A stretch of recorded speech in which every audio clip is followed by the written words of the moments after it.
Now you have people say this all the time. Autoflowers suck. Real growers don't grow autos. But I have no problem with autos. I'm actually getting ready to run some right now.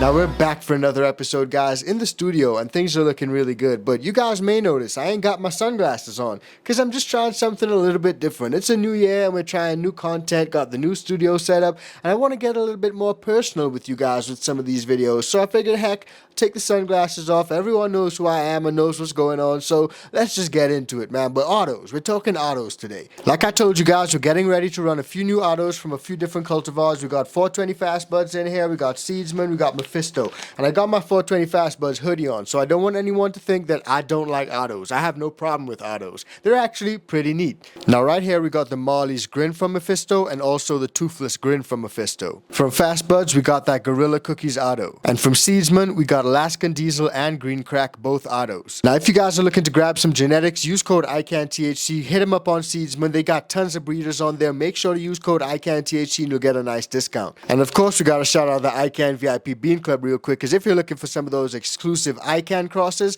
the VIP Bean Club is the best place to grab, and we got some new exclusive crosses coming out pretty soon. Those crosses are absolute fire, magic. And we may run this Zara auto too. I don't know, we'll see. But if you ask a bunch of different growers out there what's the main reason why they don't grow autos, they'll probably say it's just so finicky, I can't do a whole lot with it. And that's one of the reasons why I haven't grown them in a little while. They're really finicky. When I say really finicky, they're easily overfed, easily overwatered. You just gotta not do too much with them because they don't like too much stress. So all those things kind of fall into a little bit of a finicky plant, if you will. Now don't get me wrong, there are tons of autos out there that grow super strong and super sturdy. I've actually grown some Blue Dream auto that was a super strong, super sturdy plant, and actually was the biggest auto that I've ever grown. Now another big drawback for lots of growers is that some of these autos naturally produce smaller plants, but what's a bad thing for some growers may actually be a good thing for other growers who don't have a lot of space. So personally, that depends on what type of preference you have when it comes to space, but also size of plants. But in general, I found that autos produce smaller plants, and that results in smaller yields. Now because the flowering stage in autos is naturally triggered not due to light cycles but due to time,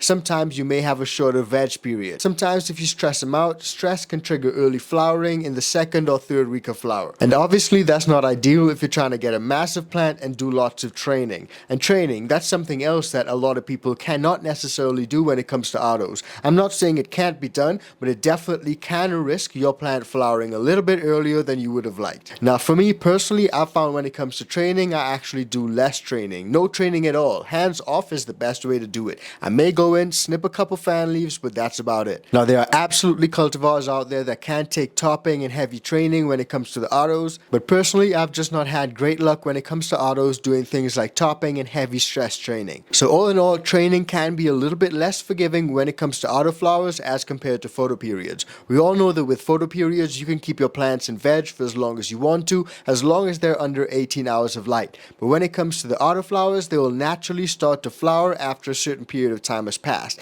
And usually that's about 3 to 4 weeks. Sometimes it can go as long as 6 weeks, but I've also ran plants that never flowered. The autoflowering gene just did not appear. Flowering was not triggered based on time, and I actually had to reduce the light cycle. And that happened to me with a Purple Kush auto by Canuck Seeds. It just never flowered automatically. I literally had to flip the light cycle for it to flower, and also keep it under that light cycle. So I guess it just wasn't ever even an auto. Now smaller plants, lesser yields, shorter veg periods. Some people may be like, well, what's the point of these autoflowers? Well, autoflowers are the queens of speed. You get a really quick harvest. You could pop a bunch of autos and get a really quick harvest within 90 days. Now some of you guys may not know this, but one of my first successful harvests was actually an autoflower run, and it did not yield very much. It actually yielded just about 7 grams. So the harvest was really small, but because it was such a quick harvest and I was able to get a crash course in everything from veg, flower, drying, curing, and harvesting, I was able to get a really good grasp of how the plant grows and how to improve my future harvest. So autoflowers can be a great tool for beginners,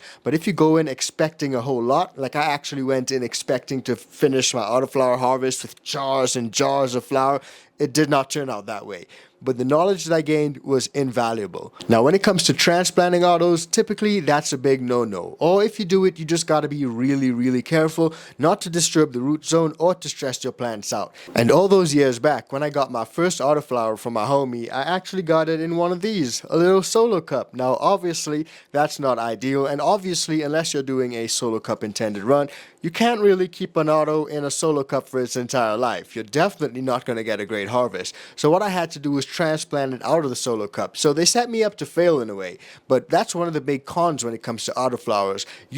Typically, they don't like to be transplanted. If you do, you got to be really careful when it comes to not stressing them out. You guys know and would see on the channel that we love transplanting up. Uppotting is really useful. I found that it helps my root ball to really get robust and expand every single time I transplant up. But also, every time I transplant up, I can do a little bit of top dressing, or I can add a little bit of mycorrhizae into the mix, and getting it directly applied to the roots really helps my plant to thrive. Now, the truth is, I can get by with having to pot my beans in their final home and not having to up pot. That's really not the big thing here. But for a lot of growers, they actually don't like the fact that autos are a one and done. Once you pop these autoflower genetics, that's it. They're going off to the races, they cannot be cloned, and you will not get that phenotype or that cultivar back again. You may have a pack of beans, but that phenotype that you really like, it may not be the same as the other phenotypes in the pack. So in that sense, autoflowers are really considered a one and done. There's no cloning. Now, don't get me wrong, guys. Autoflowers can be cloned in the sense that you can propagate them and get an autoflower to root, but it's still going to be on the same life cycle as the mother.